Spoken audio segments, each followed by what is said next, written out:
Good evening, everybody. Good evening, good evening, good evening, good evening, good evening, everybody. And welcome to AZMR on Zed Digital. I'd like to start by acknowledging the traditional custodians of the lands on which this show was created.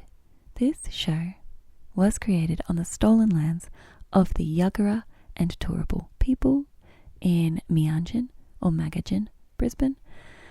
I'd like to pay respects to their elders past and present, and I would like to acknowledge that sovereignty over this land was never ceded. Sovereignty never ceded. Thank you for tuning in tonight to AZMR episode number 13. Is it 13? I think it's 13. 13 already. We're doing so well. I sort of don't feel like I'm much better at this, even though I'm 13 episodes in, which is like 26 hours. You'd think I'd be feeling better at this by now, but, you know, still a bit unco. Anyway, just gonna keep living my life and keep trying. Cool.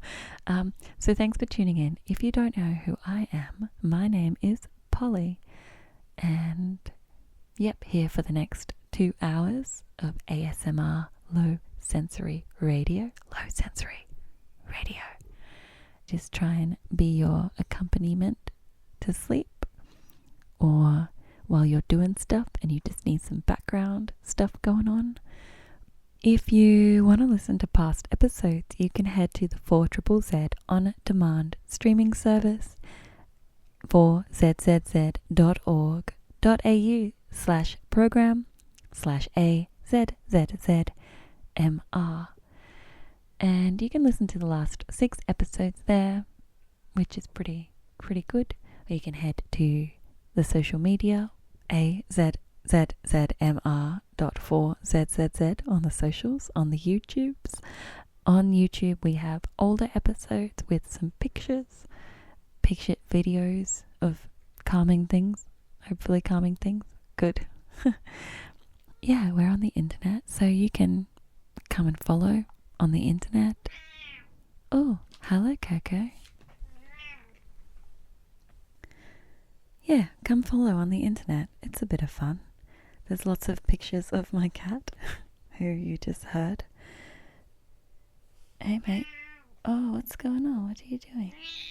Oh, so many feelings. Yeah, so go along, check us out. Check out photos of my cat. It's good. It's all good.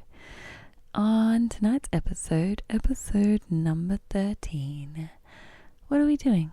Well, we're going to be reading some negative Nintendo reviews from NGamer magazine. So that's a bit cute. I always like reading negative Nintendo reviews. It makes me feel calm, but also have a little giggle. And we'll also be we'll be doing unboxing of some new ignition coils for my car. And then we'll be doing a sort of tutorial of how to replace your ignition coils in your car with the car noises, which has a little bit of background noise in it because I'm outside fixing my car. There's like birds and shit, but yeah, it's helpful. It's fine. Also tonight I will be reading out the Hughenden Dinosaur Country town map and regional map that I picked up from the Flinders Discovery Centre in Hughenden, and reading out those places of interest on that map, and talking a bit about the dinosaur tour that Danica and I went on a couple of years ago. I sort of just scratched the surface of that journey we went on together because there was a lot to it. So I really just talked about some of the things that were relevant to being in Hughenden, which was about, 2% of that trip. But yeah, gonna talk about that a little bit, and gonna play some gentle piano just to help you drift off to sleep. I'm going to try out my hand, my busted hand, see if I can do some pressing of buttons, because it is actually on the mend. I went to the occupational therapist, I got some help, and things are looking up, I guess, mostly, somewhat. And yeah, so got some gentle piano. I think that's it. There's not a lot of segments in this show because all of the segments took ages, which is fine. I just waffle. Just a waffler. Just so much waffling. Okay, so hopefully you enjoy tonight's episode of The Wafflin'. Thanks for tuning in to episode number 13 of AzZMR on Zed Digital. Thanks for tuning in. Thank you. So we're going to be reading some negative games reviews from NGamer Nintendo Magazine. NGamer Nintendo Magazine. This issue is issue number 10, June 2007. June 2007. 2007. On the front is Knights, a Sega legend flies again. Why this game changes we forever. And a picture of the jester from Knights. So I didn't super ever get into Knights, but anyway. So we're going to be reading negative games reviews, which I really enjoy doing. Something about how sassy and disappointed they are. It's fun. It's a bit fun. Just like people telling us their feelings, I guess. So we're only going to do the less good reviews. Bust a move bash. Bust a move bash. We'd rather bust a gut, quite literally, with a hammer. See what I mean? So sassy, so sassy. Bust a move as a game in itself is all well and good. Shooting balls up into a big wall of sinking coloured bubbles, clearing levels by hitting the same colour, then moving on to the next. You have to think about aiming cleverly and rebounding off walls, and it's a good bit of distraction. Unfortunately, on Wii nothing has changed, apart from using the remote to clumsily aim the shooter. And there's a little one that goes to a footnote. We'll read it in a minute. And without any massive attempt to bolster this simple puzzler, it feels like a very weak package for our new game boxes. Okay, the little one goes to the footnote. There are 3 control options: holding the remote upright and tilting it like the shooter, which doesn't work very well. Pointing the remote at the screen with a crosshair, which is stupidly easy, and pointing it without a crosshair. None of which feel as successful as tilting a nunchuck in multiplayer. Bash it till it stops moving. Oh wait, actually they have added in a little shooter game to try and make it more appealing. This intersperses the main levels, cropping up each time you've cleared 10 stages.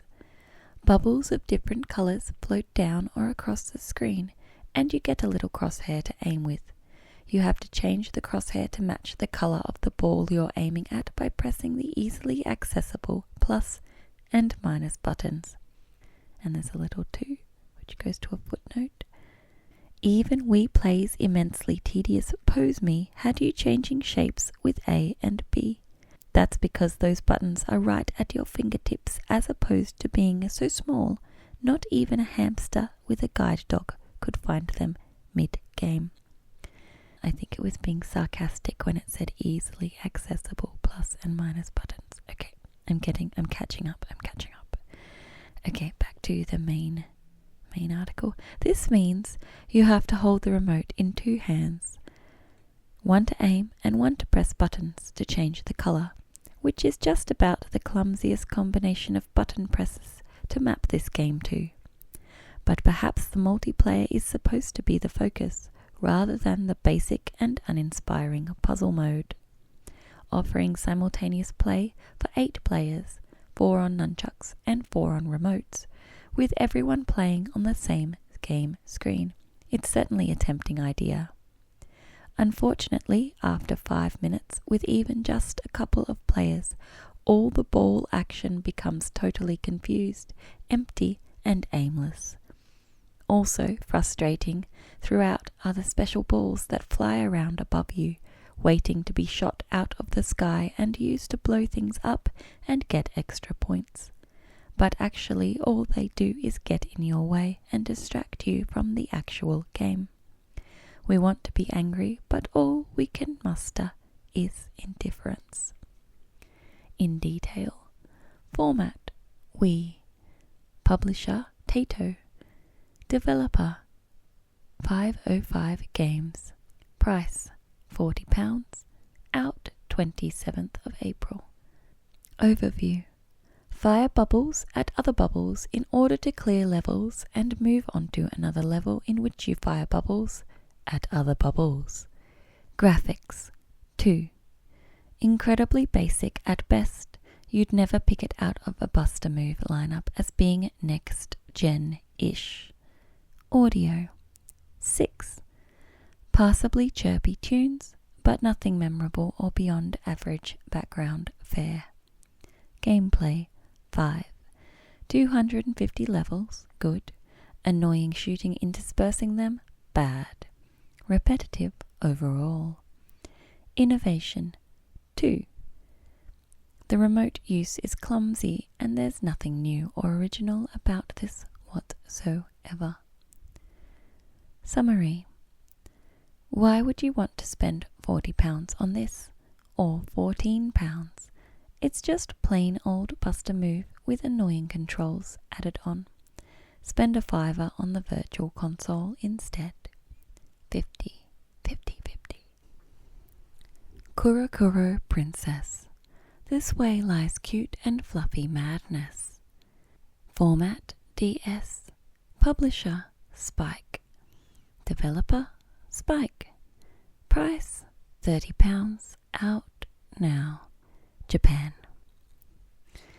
Ever dreamed of shimmering across the ice like a lacy pink vision of loveliness, raising your boxing gloves to bask in the acclaim of a wonderful audience?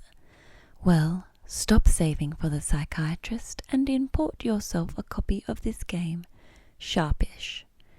It's an RPG where you can live your figure skating fantasies safe from persecution, and it is, not to put a finer point on it, absolutely, utterly insane. You travel from place to place on the map, playing minigames such as eating sushi at the gym, make sure not to eat the sushi with kittens on top, and decorating cakes at the museum. This earns you points which you can spend on items such as giant knee pads and the aforementioned boxing gloves. Then you can learn some skating tricks, which involve tracing shapes on the screen, and travel to other random spots on the 2D town map, with the jaunty music restarting every time you move, until either you become a true princess of the Kurokuro, or you end up rocking back and forth in a corner, picking at the hem of your tutu and muttering about penguin-shaped skittles. Verdict: graphics 5, audio 4, gameplay 5, innovation 5. Summary: even by the standards of bizarre and impenetrable Japanese games, this stands out as one of the weirdest and most loopy things we've ever played. 50, 50, 50. That wasn't such a terrible review, but they only gave it 50. Okay. Bomberman Story DS. Him again? Those anti-terrorism laws clearly aren't tough enough. There's no way back for Bomberman now. Whatever magic 1993's Game of the Year had, Hudson has worked hard to stamp to death, tear up, bury deep in the ground, forget about, remember, uncover, dust off, kick hard in the face, and, finally, bury for good. Imagine a future 10 years hence when Mario is barely bothering the charts with happiness-draining 1985-style RPGs. Unimaginable? That's what's happened to all eyebrows here. Bomberman Story DS, the 12th rubbish Bomberman game by our reckoning, is dull enough to make your eyes turn to dust.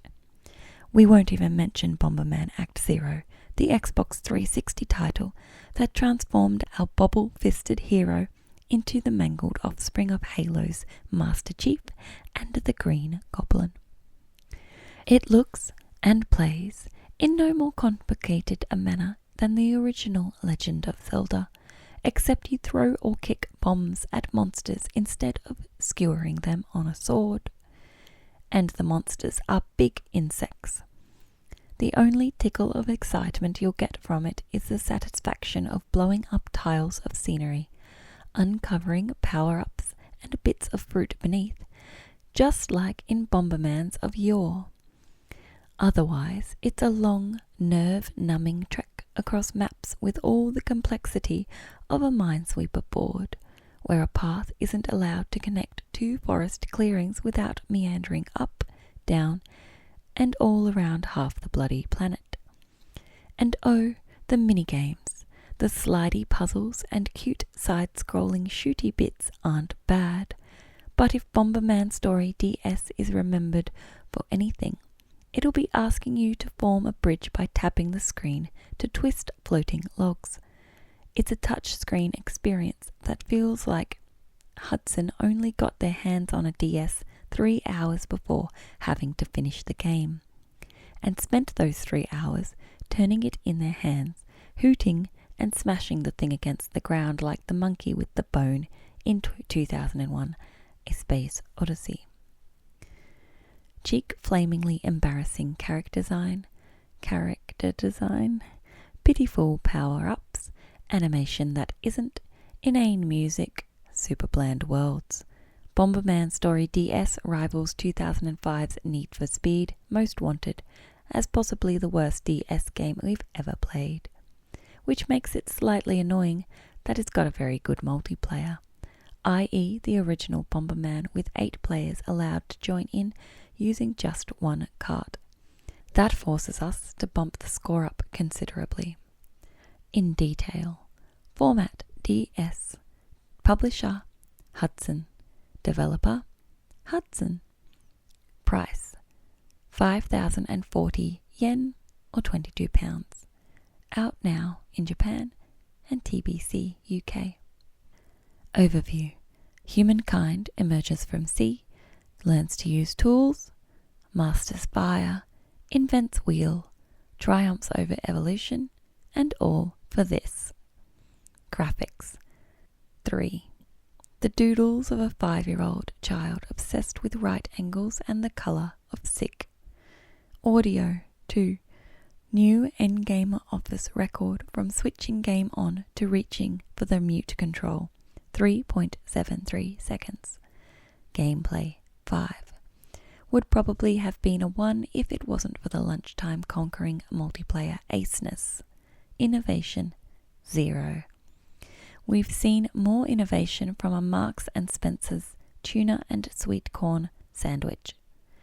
Summary: at least 43 points are directed squarely at the single cart multiplayer, but that's also available on Wii Virtual Console for £5 with change left over for 5 chomp bars. 44. Flipper Critters. A game about pinball and lacy pantaloons. Format DS. Publisher Conspiracy Entertainment. Developer Zen Studios. Price £30. Out now. Life lesson number 274. This reviewer reckons that anyone who says virtual pinball is fun is either A. lying, or B. the developer of a virtual pinball game. A and B are not mutually exclusive. Virtual pinball is not fun.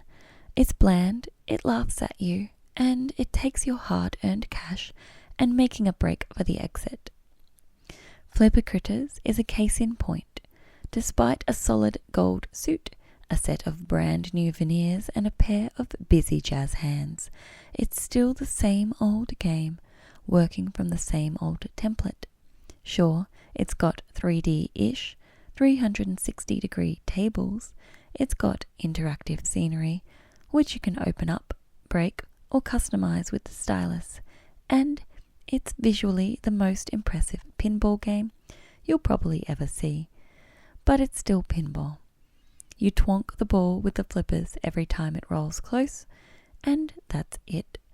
It can ricochet off bumpers, roll down ramps, slide through holes, and power down slaloms, but a couple of taps of the stylus apart, all you do is press 2 buttons all the time. In fact, by far the best bit of Flipper Critters is its manual, which describes how 2 of the characters, including one called Fluffy von Gigglestein, once discovered a feel for lace pantaloons and stomped on a pregnant woman's stomach. It scared us a bit. Not much scares us, though we did get a runny tummy once when we bumped into immortal former Nintendo president Hiroshi Yamauchi at the Tokyo Games Show. Verdict: graphics 8, audio 6, gameplay 4, innovation 5. Summary: as a pinball game, it's up there. As entertainment, it stares blankly at you and occasionally farts. Concrete proof pinball belongs in the arcade. 52, 52, 52. Arashi No Drift Rally. Make it a dreary, overcast day every day with this stormy racing rubbish. Format: DS. Publisher: D3. Developer: Tantalus. Price: 2,800 yen or £12. Out now in Japan or TBC UK. Strangely, DS counts innovation as its most formulaic game trait, so a properly formulaic 2D-esque driver like Drift Rally seems almost refreshing. Gah, enough of the pontificating. This rubbish little racer isn't refreshing. It's dire. The twist is weather. Lightning storms and scenery, flinging tornadoes dot the tracks and send your car into a race-scuppering slow-mo somersault if you hit them head-on.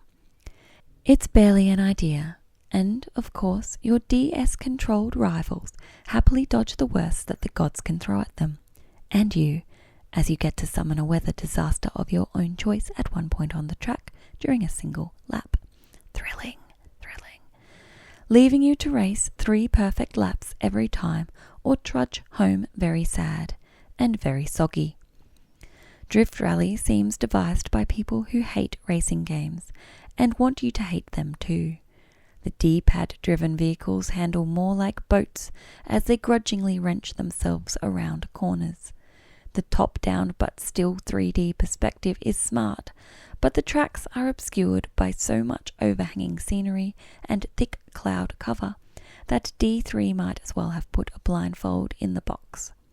And, God, this is infuriating, the tracks are littered with poorly signposted diversions and misleadingly enticing cul-de-sacs that repeatedly lure you off track and into shunts with walls that take around 3 years to reverse out of.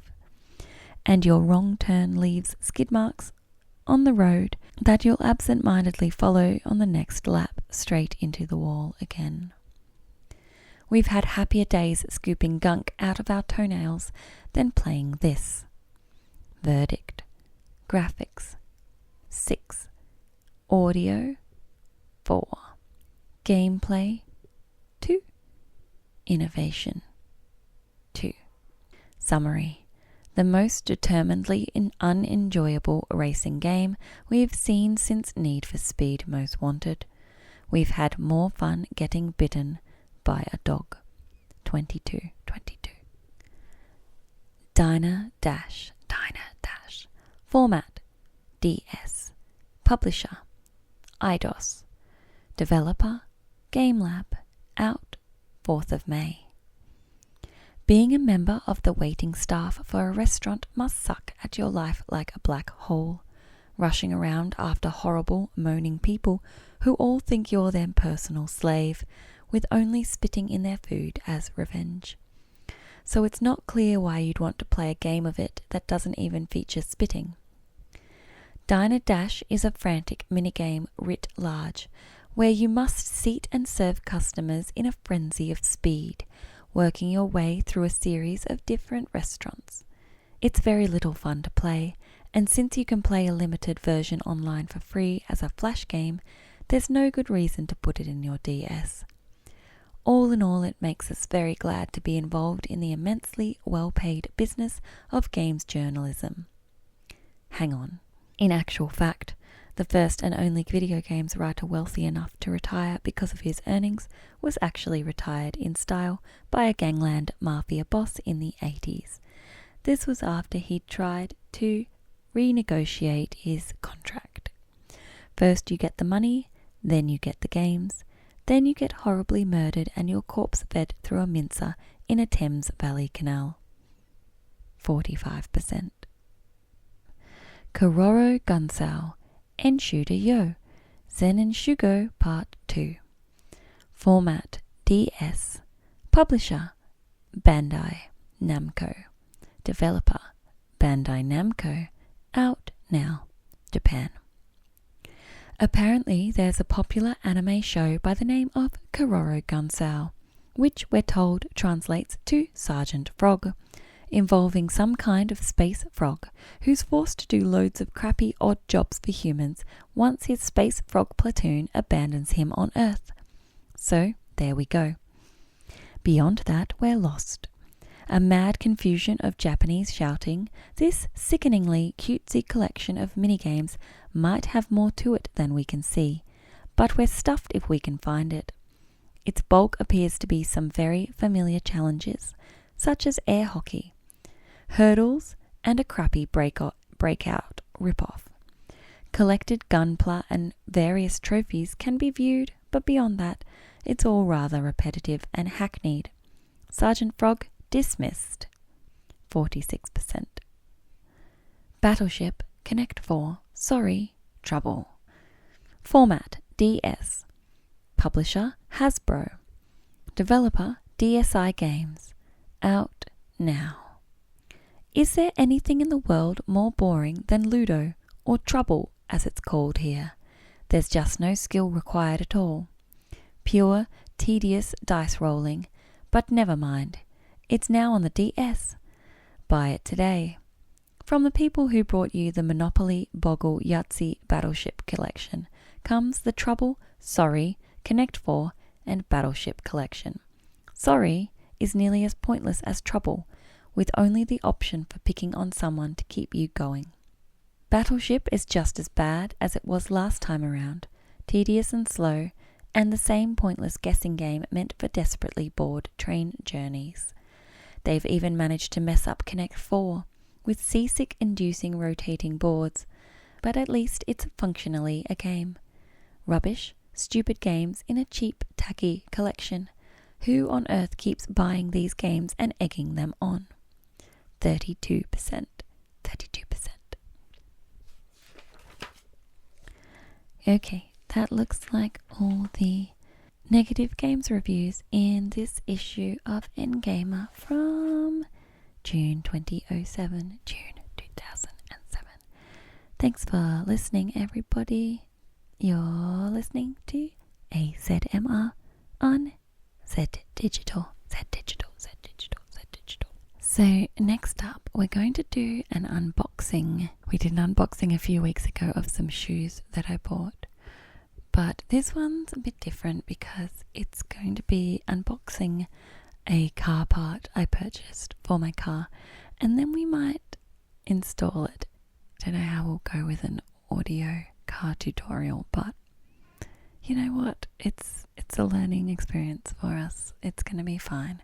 We've got this. We've got this. So, a little backstory. Okay, let's go way back. Way back when I used to have a Saab, and I used to work on it, do all the work on it myself, like servicing it. Actually, I had 2 Saabs in succession. I accidentally kind of crashed one, and then insurance gave me money, so I bought another one. And then that one kind of broke, and I didn't have the energy to fix it. There was a pandemic, I don't know, things were going on. And I ended up giving that Saab to my dad. So, but I used to do lots of things to it, like when things broke and service it. I upgraded the crankcase ventilation system, and I replaced all the vacuum lines with like fun blue hoses, which I thought was pretty cute, and also like easy to see when there's something going wrong or when there's a hose disconnected or something. So, you know, I had a fun time. It's like, I like fixing cars because it's kind of like a big puzzle, a big 3D puzzle. Bit fun. But then I decided when I got my current car, which is a Nissan X-Trail, that I would, like that, I was like, this is, you know, I'm just going to do it the right way. I'm going to take it to the mechanic, and I'm not going to like do stuff to it. I'm not like a trained mechanic or anything. I just like puzzles. And I got a Nissan X-Trail, so because I wanted a mom car to carry all the things. Also so that I could go to the dinosaurs. That's another story. Actually, maybe we'll do that story tonight. We'll start that story tonight. Yep, okay. TBC. Anyway, I was super determined that for this car I was going to get like someone else to work on it, which, you know, I didn't super stick to. It's fine. I probably will still get people to, you know, pay someone whose job it is to work on it for the most part, but I was having a misfiring kerfuffle. So they had a mechanic had replaced an ignition coil at a previous time, just because I had one bad one. Normally you'd replace all of them at once. They only did one. You know, I'm not terribly mad about that because of, you know, it being cheaper to just replace them myself. But about maybe 8 months later, my car was misfiring, so checked the coils and one of them was bad, and so I just replaced one of the coils again. So I actually replaced all the spark plugs because they were definitely due. I think they should have been due at the last or maybe the next service, but they were not in a good way. But they weren't the problem at the time. The problem was the ignition coil, but I only replaced one coil. I didn't get like the other 3, which in hindsight doesn't make sense, but I guess I was just fixing the problem. I don't know. And then the spark plugs were fun. Well, they were on special at the Repco up the road, so you know, what's a girl to do? Because I do like a special. Anywho, I have finally gotten around to, that was like 2 months ago, I've finally gotten around to buying the other 2 ignition coils. So after all this ramble, what we're going to do is we're going to unbox the 2 ignition coils, and then I'm going to try and talk you through how to replace an ignition coil. And it's, yeah, I'm not sure how it's going to go because the ideal time for recording ASMR is in the middle of the night when it's quiet, and the ideal time for fixing your car is during the day when it's bright, unless you have a garage, which I don't. So we'll just have to see how it goes. There'll probably be some weird noises and in the background, but I'll do my darndest to talk you through how to replace a couple of ignition coils in your car. Mine is a Nissan X-Trail 2012 model. You'll probably have a different process to replacing your ignition coils, but it will be pretty similar, and you may discover that it's actually quite easy. But I guess part of the trick is the diagnosing of the problem. Like if you're not familiar with the sounds and how to look for what the problem might be, then you don't really want to just replace everything and hope that something fixes. So I don't know if this will be helpful at all, but hopefully it will at least put you to sleep. Hopefully at least do that. But we're going to do the unboxing of my ignition coils. So first up is the thing I might like most about unboxing audio, which is getting to play with the actual box. So this is the box that I am unboxing. My parcel.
Okie dokie.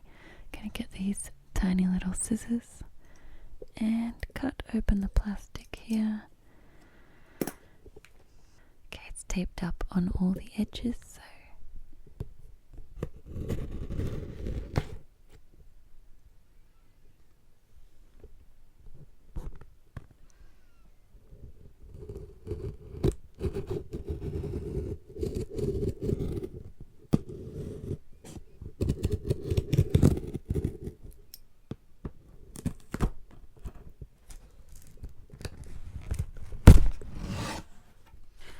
ooh, bubble wrap.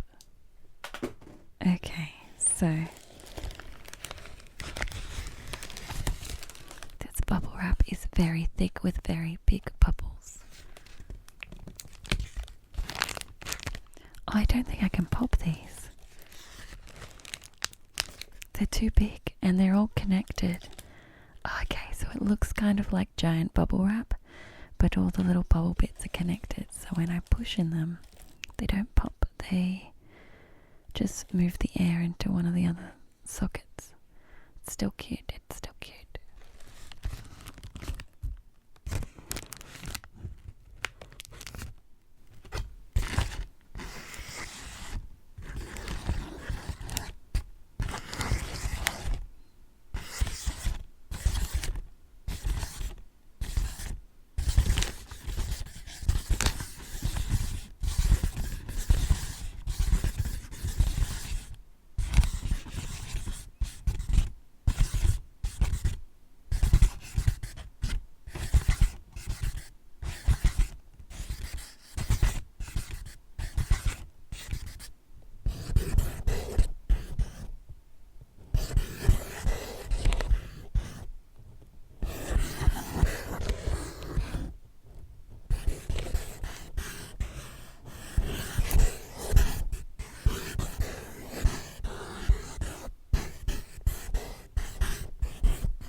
So they've got some bubble wrap. There's an invoice in the bottom.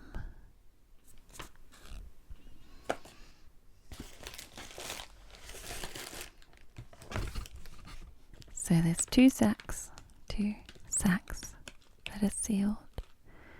I bought 2 Goss brand ignition coils.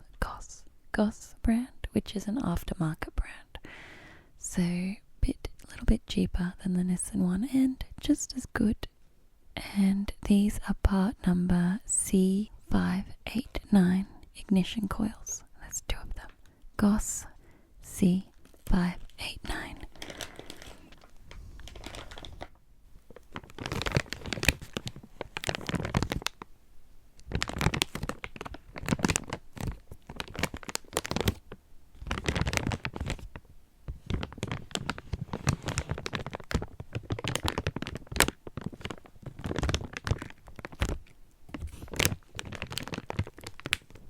So what I'm going to do is I'm actually not going to take them out of their packaging until I'm ready to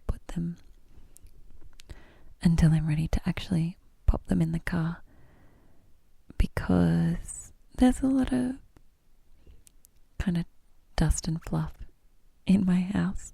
Well, there's a lot of cat hair and such, and it kind of will probably cling to it a little bit.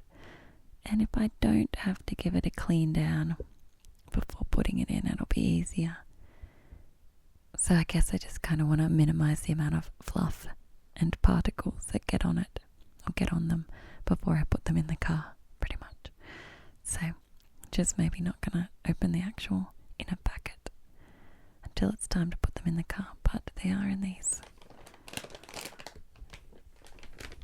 packets.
Just a really lovely, thick, crinkly plastic. So that's nice. So we're going to move on to the tutorial portion of the ignition coil unboxing and putting in car. So cool.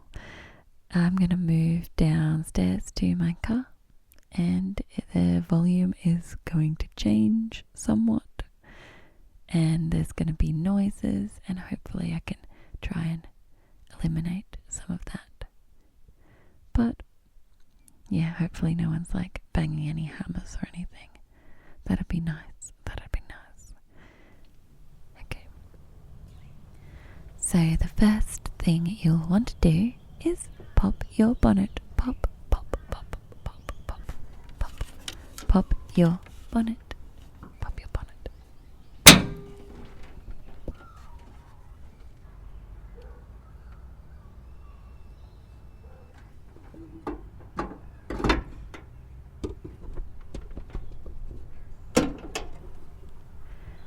Next, you'll want to unplug the connectors, the ignition coil connectors, which is the plug, and make sure you're pulling from the plug. Don't pull on the wires because you don't want to damage the wires. Just pull on the plastic pluggy bit. So I'm only going to disconnect number 2 and number 4 as number 1 and number 3 have already been replaced. Number 1 and number 3 are already replaced. Oh, you don't actually need to disconnect the battery to do this. It's perfectly safe to do it without disconnecting the battery, but if you do disconnect the battery, make sure you're disconnecting the negative battery terminal first. Negative battery terminal first. So to disconnect the ignition coil from cylinder 2 is pretty easy. It's kind of out in the open. But number 4 is hidden a little bit under the air cleaner duct assembly piece. So I'm going to actually remove the bolt that connects that piece to the cylinder head, which is the top of your engine. So I'm just going to undo a bolt that's on the bottom left. I think there's a couple of bolts. I might be able to get away with just undoing one bolt. And so I have a 10mm socket with my socket set. You could get away with just using a screwdriver with a hex head or like a small wrench. I have a socket set which is kind of easier because it does that thing where it goes like you go one way and it goes click click click, and then so you don't have to keep changing your position. You get it. But yeah, you can, anything with the hex head that's the right size should be fine. But yes, this is 10mm for all of the bolts that I have to unscrew. They're all 10mm today, which is very convenient. So we're going to do the air cleaner duct assembly piece first.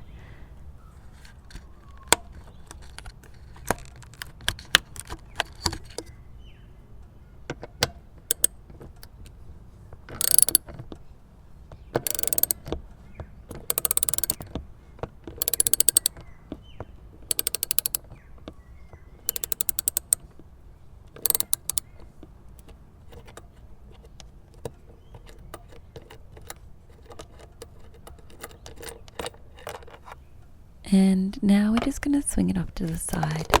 If you need to, you could take off the air intake hose. Just disconnect that, but should be okay. Just to kind of twist it a little bit to the side, just to allow access to that ignition coil for cylinder number 4. So unplug your connectors from the ends.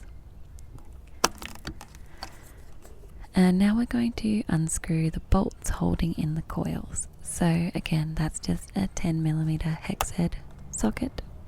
So I'm just going to unscrew those bolts.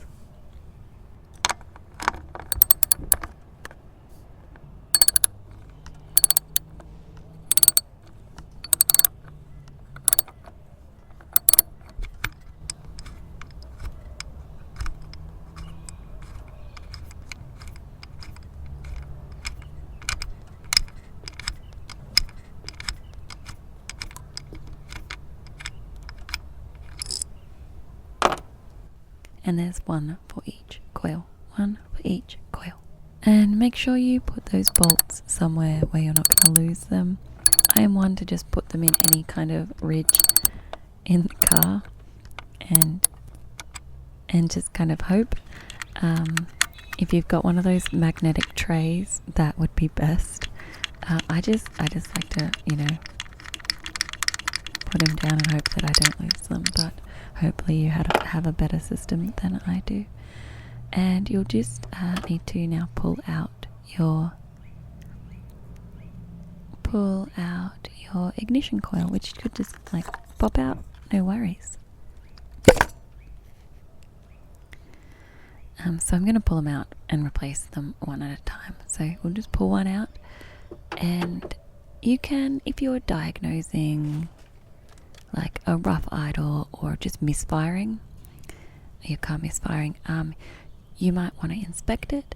We're just doing a full full on replace, but any kind of blemish in the plastic, or even the tiniest little millimeter of like a melted bit of plastic, would mean that your ignition coil is failing.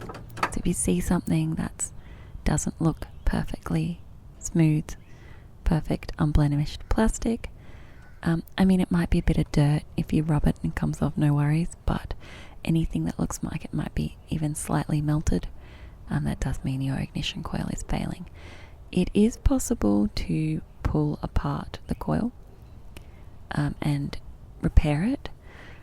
I'm not one to really pull things like parts apart.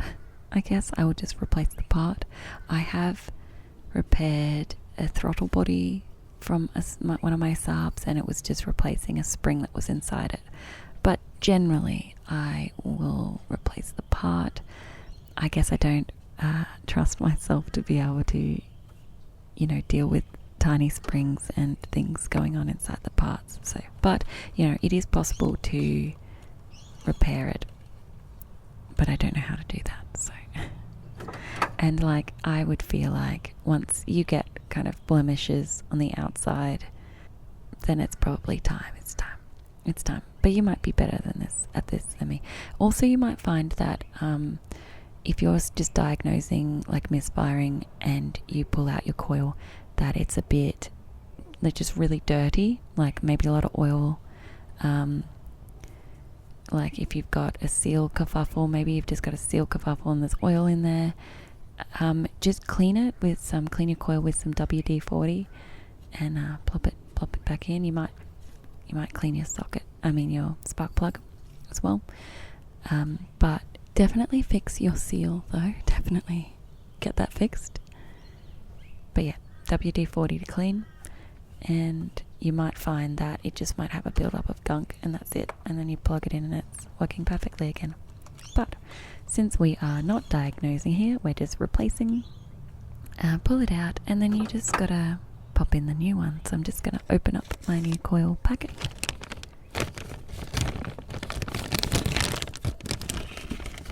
And I like to have a little squiz at the new coil just to make sure it's good. No problems getting like from the get-go before I put it in. I guess this would be if you did find any kind of kerfuffles on your coil. So you wouldn't have any kind of blemishes on the stem of the coil. And if you do, I'd probably be like, yo, this one's not good. To whoever you bought it from. If you opened up your packet in your house and you ended up with like bits on it, you can clean it with WD-40, or you can just wipe it with a microfiber cloth to get any bits off, because you don't want it going in with bits on it. So we'll pop the new coil into the cylinder. So this is number 2. In it goes.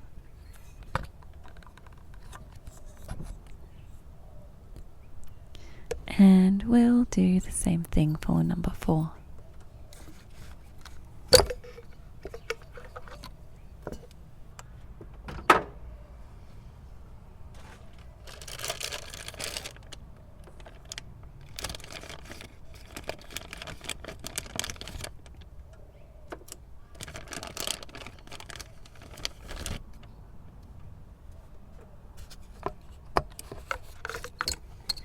And now you want to screw back in your bolts that you hopefully didn't lose. If you have a socket sent like me, try and remember to switch it back from lefty-loosey to righty-tighty. So we're just going to reconnect those bolts.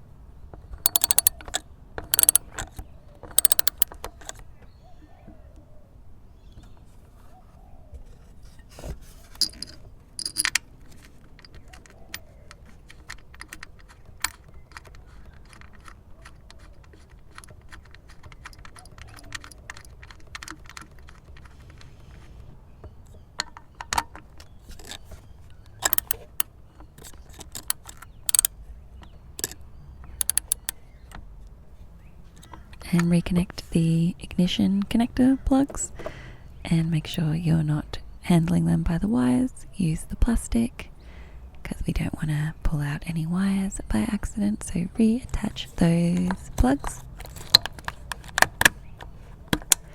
And we're going to reattach the air cleaning duct assembly and reattach your intake hose if you took it off, or any air lines that you took off. Pop them back. I'm just going to swing it across and pop that bolt back in.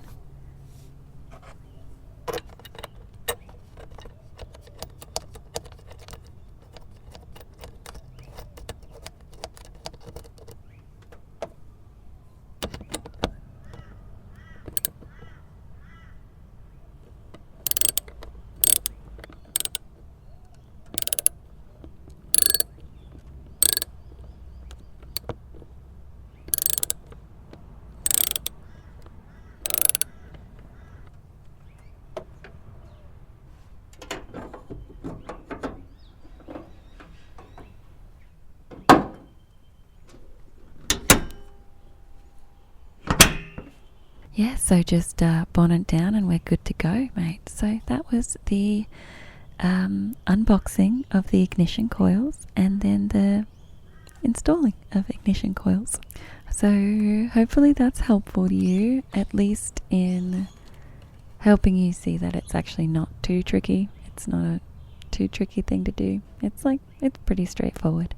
So hopefully, you feel like something you could do if you wanted to. Otherwise, at least maybe this was boring enough to put you to sleep, which is also a goal in my ASMR life, I guess. Okay, you're tuned into AZMR on Zed Digital, where we're doing auditory tutorials on how to change our ignition coils. And if you're playing along at home, well done. You've just changed your ignition coils. Well done. Well done. Well done. For the next part of this show, I'm going to be reading through a map. Just a map. Like a tourist kind of map with tourist points of interest. Points of interest on it, and that I picked up from the Flinders Discovery Center. Flinders Discovery Center in Hughenden, in like central Queensland. I think it's sort of right smack bang in the middle, not near the coast at all. And for a bit of context, my good friend Danica, who is my co-host on the other program that I do on Triple Z called Kids with Class, Kicking Ass. So that's Saturdays, 10 a.m. till midday on 102.1 FM. So Danica and I left Converse unattended for 2 whole weeks while we drove around Queensland, mostly specifically to do the Dinosaur trail. I'm not sure if you know this, dear listeners, but the dinosaur capital of Australia is in Queensland at Winton. And there's a few kind of dinosaur hotspots out in just the middle of the outback Queensland. And I don't know if you know this, but I really like dinosaurs.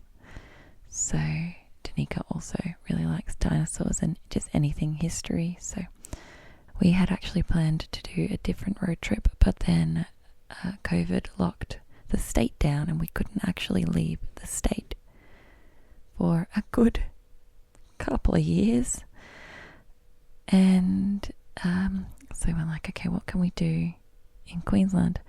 And Tanika was like, did you know about this place that is the dinosaur capital of Australia? And I was like, I did not know this. So we did a road trip where we went up the coast. So Bundy, Rockhampton, we went to Yeppoon, to the Yeppoon Lagoon. It's probably quite a lot of stories I can tell you about this trip, but we also we went to Townsville and a little bit north of Townsville. We went to Ellie Beach near the Whitsundays. It was a cute time, but yeah, from Townsville we went a little bit north, but then we came back and went inland and travelled all the way in until we got to Hughenden and then Richmond, where there's some dinosaur stuff. And then we went down from there, down into Winton, Charleville, Longreach to the Qantas Museum, which that's a pretty cool place. But yeah, big trip. Did like so many thousands of kilometers of driving, but we had a really cute time. And it's funny because so many people before we left were like, oh, you're going to get sick of each other. But it was actually kind of the opposite. When we got home, we had like withdrawals. And for the first, I think, couple of weeks, we would talk at night on the phone about like all the things we just did. Because we're like, oh, remember when we did this and this like 2 days ago? So, you know, it's kind of the opposite of what everyone thought. And we're actually thinking of doing another road trip, this time going south, which is what we had planned to do. So originally I think it was a plan to go to a lot of the places that had been hit by the bushfires and just kind of spend our money there and do touristy things, just to support those places, because there had just been bushfires. But then, yeah, pandemic happened, couldn't leave the state, all sorts of things. So yeah, but yeah, we might go south soon and do another road trip, which would be very, very, very cute. Oh, Coco stayed home, and Kayla from my band came over and fed her, and they got to bond, which was nice. Okay, so picked up this A3 sized paper that has a map on one side of the regional area around Hughenden, and then on the other side is a town map of just the tourist hotspots numbered. So 1 to 43 on the town map side and 44 to 64 on the regional map side. So we're just going to read through these, locations, places of interest. It says legend, place of interest, public toilets, ATM, caravan park, motel, hotel, grey water dump, doctor, rest area, fire station, river walk, skate park, and swimming pool. That's the legend on the map. I don't remember there being a river. Where is the river walk? Oh my god, there's a river. I don't know how I missed the river. No, we had to have driven across that river to come from the Townsville direction. Yeah, I don't know. Don't remember it. Maybe it wasn't very... You know what? We went there in the middle of summer, which most people do not recommend going to the outback in Queensland in the middle of summer. It's actually the off season for all the dinosaur stuff, which was good because we were able to find like nice accommodation that wasn't booked out or too expensive. But yeah, very, very hot. I'm actually like real good with the heat, especially because it was a dry heat and it wasn't humid. We had, I think at the time, everywhere we went, the storm was following us, so it didn't actually rain, I don't think, at all. Oh, a little bit when we were in Yeppoon, I think.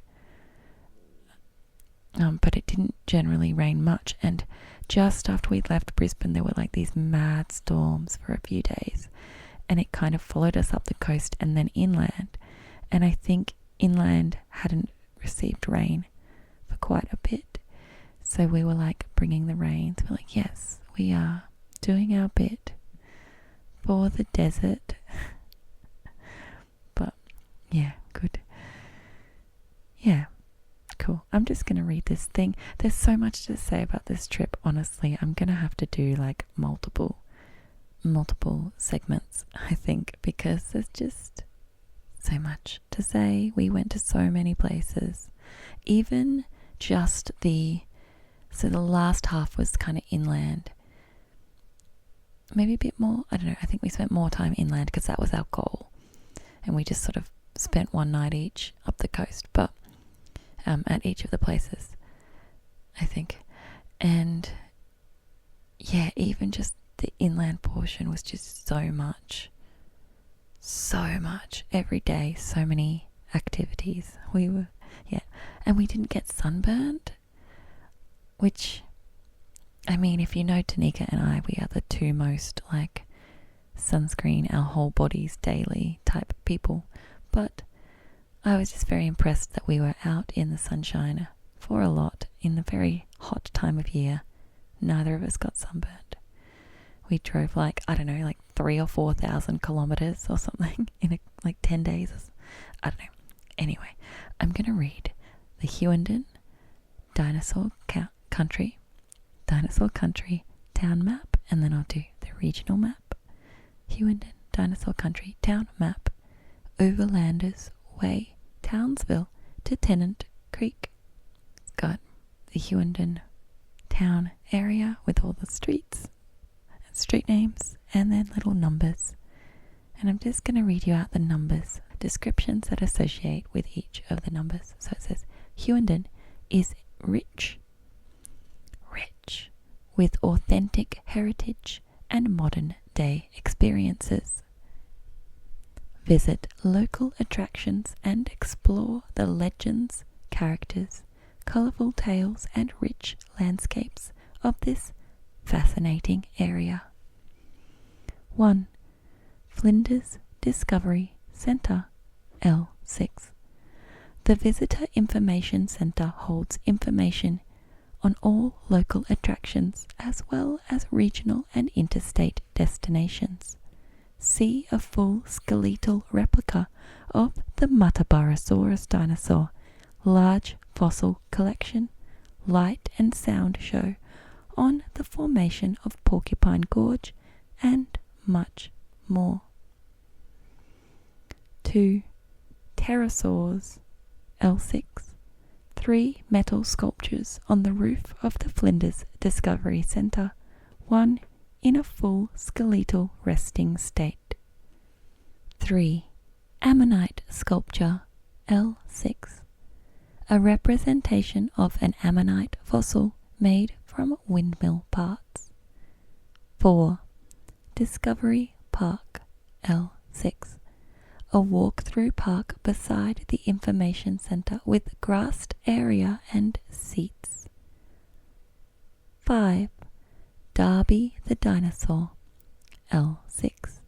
Large wall sculpture depicting the Matabarosaurus made from junk metal scavenged from a local property dumps. 6. Lianiosaur, M6. Life-sized flying metal sculpture of a Queensland pterosaur. 7. World War II site, M6. The Olympia Theatre was utilised as a food store and was manned by American personnel. The theatre was burnt down in 1989. 8. Federation Rotunda, M6. Made from 20-foot, 6-metre windmills brought in from a local property dated 1912 and 1916. These windmills were originally used to pump water for stock. This rotunda was a Centenary of Federation project in 2001. 9. Diggers Entertainment Center, M5. Multi-purpose entertainment center built in 2002. 10. Hughenden Post Office, L5. The post office was established in 1878 in a different location. The building of today was built in 1933. 11. Hughenden Courthouse, K5. Completed in 1955, the present-day courthouse houses the police department, Q-Gap office, government agencies, and the courthouse when court is in session. 12. Flinders Tennis Club, J4. Originally 2 clay courts, today it boasts 4 synthetic grass courts with fixtures, played every Tuesday night. 13. Brodie Street Playground, K6. Large grassed park with children's play area, picnic tables and free barbecues. 14. Hughenden Masonic Lodge, L5. The Masonic Lodge was formed in 1886. This building was built in 1937. 15. Warilla Mill, L4. This 35-foot, 11-meter Comet Mill was one of the only 15 mills manufactured. Each mill was individually numbered, and this is number 11. 16. Riverview Park, M5. A riverbank park with shaded grassed area and picnic tables. 17. Flinders River, M4. Queensland's longest river, extending 840 kilometres, flowing into the Gulf of Carpentaria. Named after Matthew Flinders by Lieutenant Stokes of HMS Beagle in 1841. 18. Riverwalk, 05. Plotted loop walks along the banks of the Flinders River. 19. Eco Walk on Flinders, M4. Enjoy a 1.5 kilometre walk along the banks of the Flinders River, where our ecosystems have been replicated. Along the path are species of flora and local artwork. 20. Robert Gray Memorial Park, N4. Park area dedicated to local characters and pioneers of the district. Facilities include free barbecues and picnic areas along the northern banks of the Flinders River with metal fish sculptures. 21. Hughenden Bowls Club, N4. An 8-rink outdoor carpet green facility with licensed clubhouse. Social bowls on Friday, Saturday and Sunday evenings each week, and regular inter-town competitions. 22. Hughenden Golf Course, 01. 18-hole par 70 golf course. Social golf held every Wednesday from 3:30 p.m. 23. Hughenden Airport, N1. The aerodrome was completed in 1952 and once had the famous TAA planes land regularly. 24. Hughenden Showgrounds, P6. The first Hughenden show was held at these grounds in 1912 and still held annually. The showgrounds are used throughout the year for various sporting events, and horse events take place in the Outback Arena. 25. World War II Site, P7. The showgrounds was the training school for the 26th INE Battalion during 1939. 26. Historic Coolabah Tree and Surveyors Peg, 08. Frederick Walker and Sir William Landsborough while searching for Burke and Wills, blazed this coolabah tree. The cement surveyor's peg sculpture is adorned with 4 brass plaques representing historical figures and events of the area. 27. Flinders Poppy Craft Cottage, L6. Local craft cottage run by volunteers, has a large array of locally made arts, crafts, and cooking.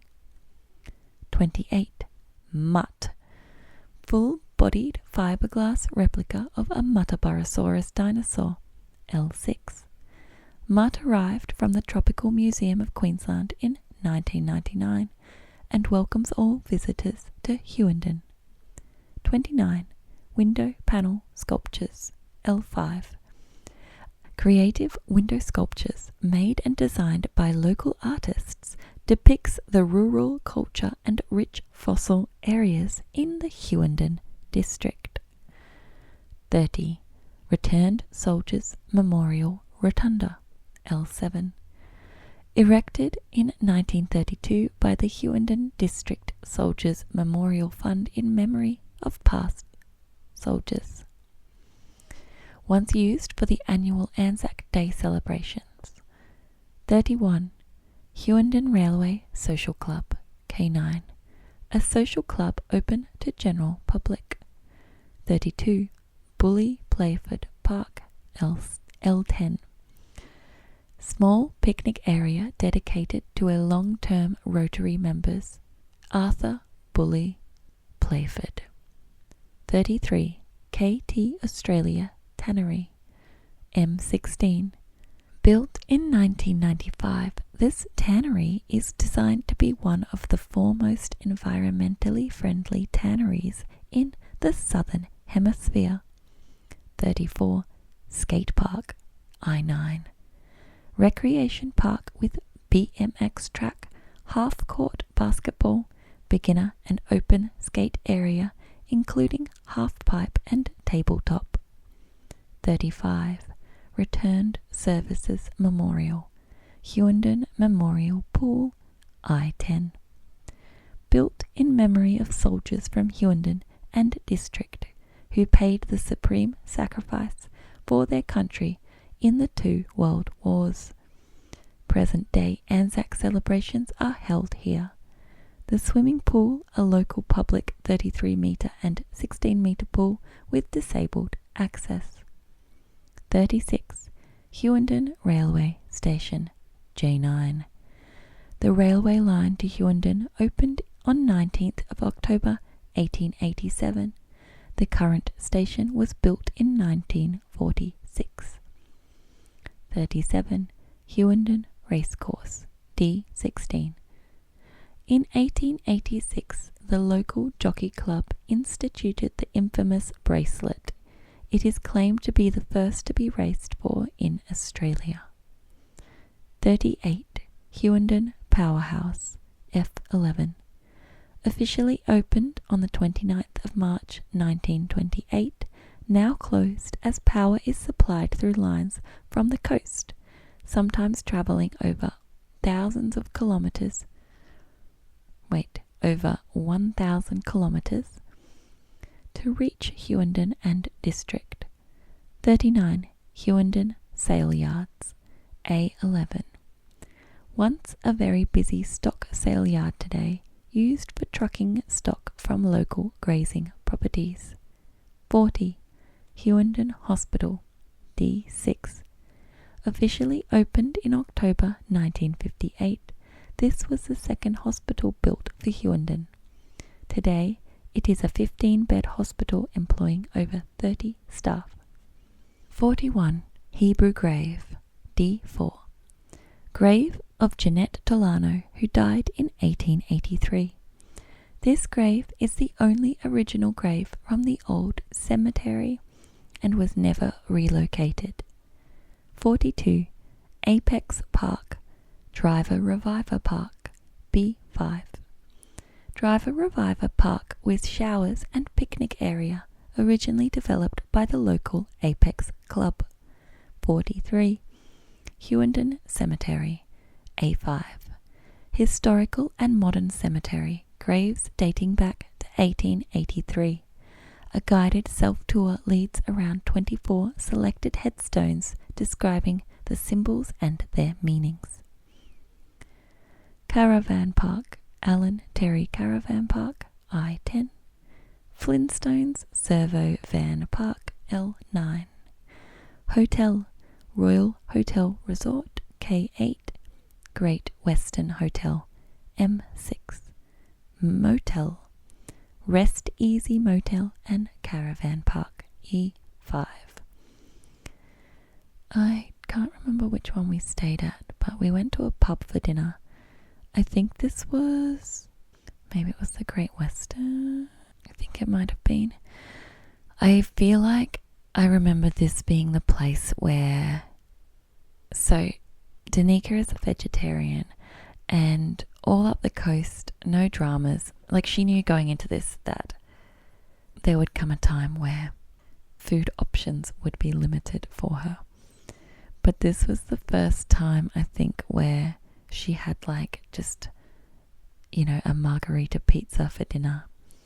We went to a few pubs throughout our journey, and some were definitely, better for vegetarians than others. But definitely this location, it was okay, there's not a lot of options. I guess it's just a tomato-based cheese pizza, which, she knew what she was getting into, and I don't think she was particularly cross about it. And, it would be good for more vegetarian options to exist. But it is the middle of the outback, and it is what it is. I think I had a pie in every town. I always had this mission. Well, no, I just really like pies. So, and it was once I'd started eating pies, I was like, I better have one in every town. So I ate a lot of pies. Usually, I think for breakfast, I think I was generally a breakfast pie lady. Maybe lunch, I don't know. I definitely had some weird and or sketchy ones in some weird and or sketchy towns. So it's fine. Maybe I'll do a pies review of the outback of Queensland one day. So that was just the Hughenden town map. Now there's a lot of dinosaur stuff, and most of it is located in one little area. We did a bit of walking some of the streets. Looking at this map, there looks like a lot more actually going on in this town than it sort of felt like at the time. Like there was kind of one main road, and I don't remember much outside that. I mean, it's not a big town. It's not a big town. What's the scale here? Does it give me a scale? Doesn't give me a scale. Anyway, not a big town, but I guess it was one of the big towns out there. And we actually so we went west to Richmond from here, and then we had to backtrack back to Hughenden to then go south. And I remember the road from Hughenden to Winton, there was a point where we drove for 2 or 3 solid hours, just straight, no turns, literally no turns, just driving a direction, and the road is just perfectly straight for so long. It's wild. So straight. So straight. Anywho. But yeah, we looked at a lot of those things. Anything dinosaur related we did. And we did a bunch of history stuff as well. There were some nice rotundas in the town, and windmills and stuff. It was a bit cute. Gonna move on from the Hughenden Dinosaur Country town map to the Hughenden Dinosaur Country regional map. The legend looks similar. Place of interest, rest area, public toilets, distance in kilometres. Oh, I see, it's got distance in kilometres between the towns. That's helpful. National highway, sealed roads, unsealed roads, tracks best suited to 4-wheel drive, railway, hotel, motel, caravan park. So there was a way that we could have gotten from Richmond to Winton without backtracking to Hughenden, which looking at this was 112 kilometres. But it would have involved going on unsealed roads. And we were in not a four-wheel drive, we were in a Hyundai i30, so very small car. And I very purposely got, when I bought a car, my next, the Hyundai was Danika's car, but when I went to buy a car, like the most recent one, I purposely bought a four-wheel drive so that I could go back to the dinosaurs and not be in an, i30, which actually did a really good job, honestly. But there were a few moments where we were on unsealed roads where it was a bit like, bit rough. So this says Dinosaur Country Regional Map. Hughenden is rich with authentic heritage and modern day experiences. Visit local attractions and explore the legends, characters, colourful tales and rich landscapes of this fascinating area. I think that's the same as, that's the same as on the other side. It's got a bigger map. Yeah, so Richmond is 112 kilometres west of Hughenden, east of Hughenden. So the furthest east on this map is Balfour's Creek, and then Charters Towers is a further 32 kilometres beyond that. So we did stop at Charters Towers as well. And then Townsville was 166 kilometres further. So, and where does the page end? So there's about 230 kilometres between Hughenden and Balfour's Creek. So yeah, there's another 32 kilometres to Charters Towers, and then another 166 to Townsville. So we did a lot of driving. And Mount Isa is another 397 kilometres west of Richmond. So we didn't go there. That's where Jody comes from. Jody from the Flange Bunnies, for anyone who knows their Brisbane bands. And Winton is 215 kilometres. I'm not sure if that's from where the map ends or from Hughenden. I feel like it was longer than that, so maybe it's from where the map ends there. And it's got a few unsealed roads heading down to Muttaburra, which we didn't go to, but Barcaldine, which we did go to, so we went to the Tree of Knowledge. Aramac and Barcaldine are another road to Barcaldine from Torrens Creek. So there's a lot of roads south from this map, but most of them are unsealed. And yeah, so we took the official Dinosaur Trail roads because we thought they would be the best sealed ones, except for the one out to the Stampede. That was not sealed, but that was well worth it. Okay, I'm rambling a bit about this map. It's probably not super interesting without the visuals, but anyway.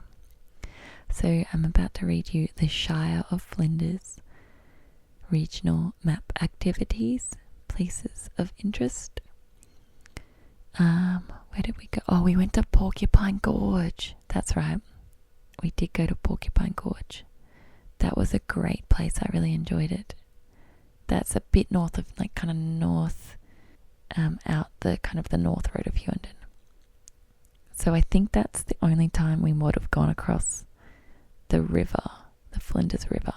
I honestly don't remember the river, but it looks like a big river. So anyway, it's fine. Porcupine Gorge, cool. So 44 Basalt Byways G8, a byway drive plotted for four-wheel drive enthusiasts through basalt wall country with impressive lookouts and views. 45 Fossil Fossicking I8. The most common fossils found here are belemnite guards. These weather out freely in the mudstone and can be picked up on small erosion surfaces and in the soil. 46 Porcupine Gorge National Park J6. spectacular gorge system running for 27 kilometers has 2 lookouts and camping facilities at the Pyramid Lookout, with walking tracks from the camping area. Camping sites can be pre-booked online or phone. Campers must be self-sufficient. 47. Black Braes National Park, G1. Open eucalypt woodland area amongst basalt rock country. Bush camping available by contacting the ranger prior to arrival. 48. Flinders River Byway, J8. A 4-wheel drive track crossing the Flinders River Valley, connecting the Kennedy Developmental Road and the Flinders Highway with scenic views and lookouts. 49. World War II site, J9. In 1943, the 12th Australian Advanced Ordnance Depot, AAOD, moved from the Hughenden Golf Links to Baronta, private property. Please do not go beyond the fence line. 50. Prairie Hotel, see Prairie insert. So Prairie is one of the towns.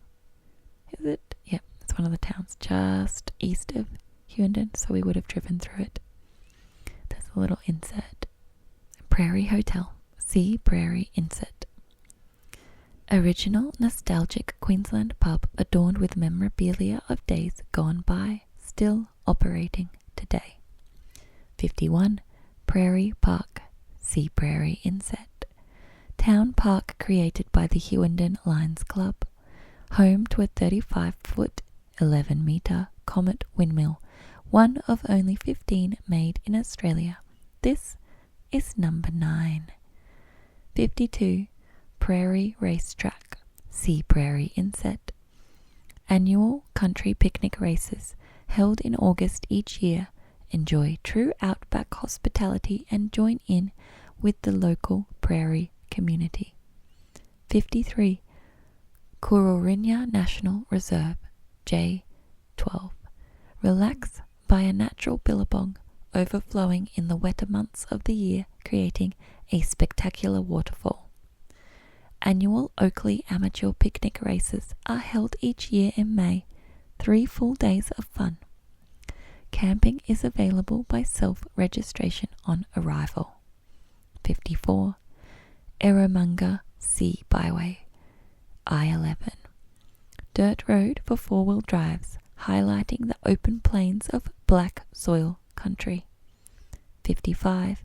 Eromanga Sea Byway Jump Up, I-11. Boasts a great lookout overlooking Downs country. 56. Exchange Hotel, see Torrens Creek insert.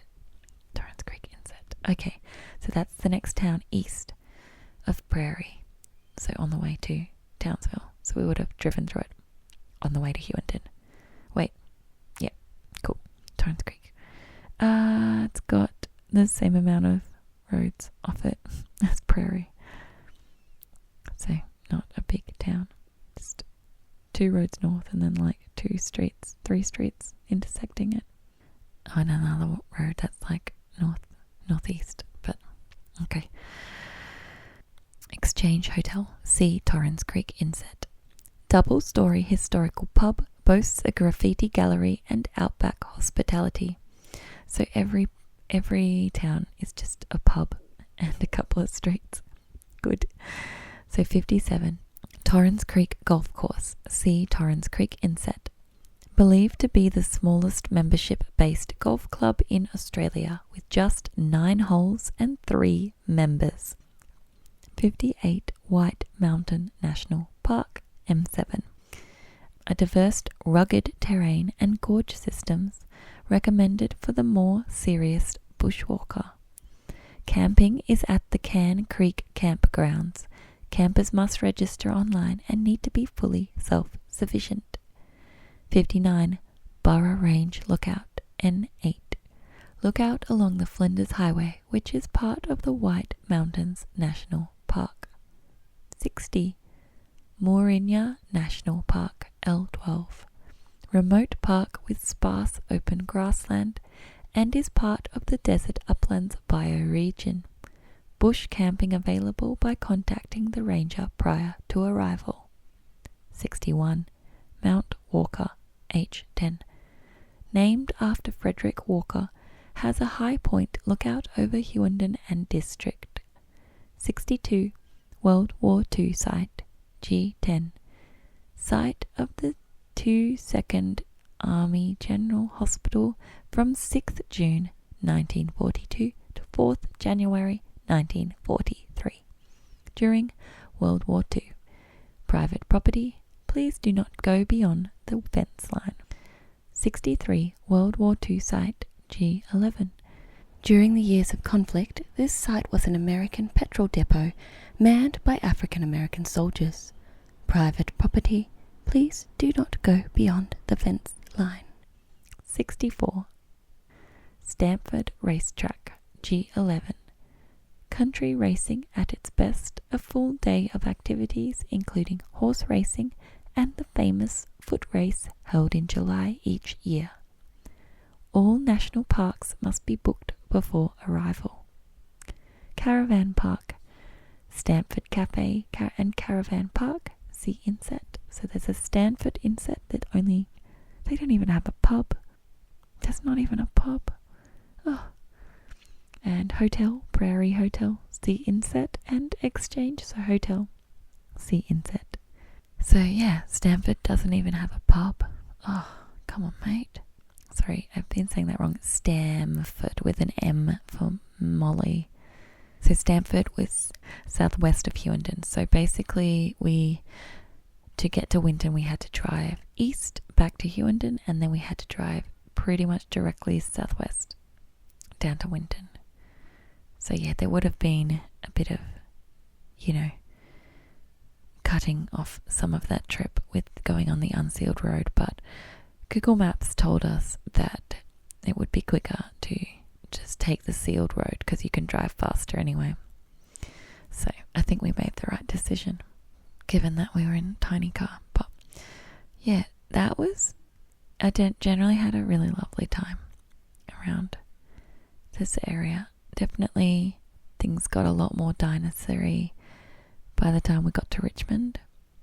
But yeah, Hughenden was where it started to get Dinosaury. And then it got only more Dinosaury from there.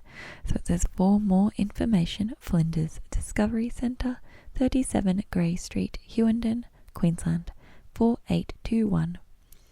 Tel 0747412970. Fax 0747411029.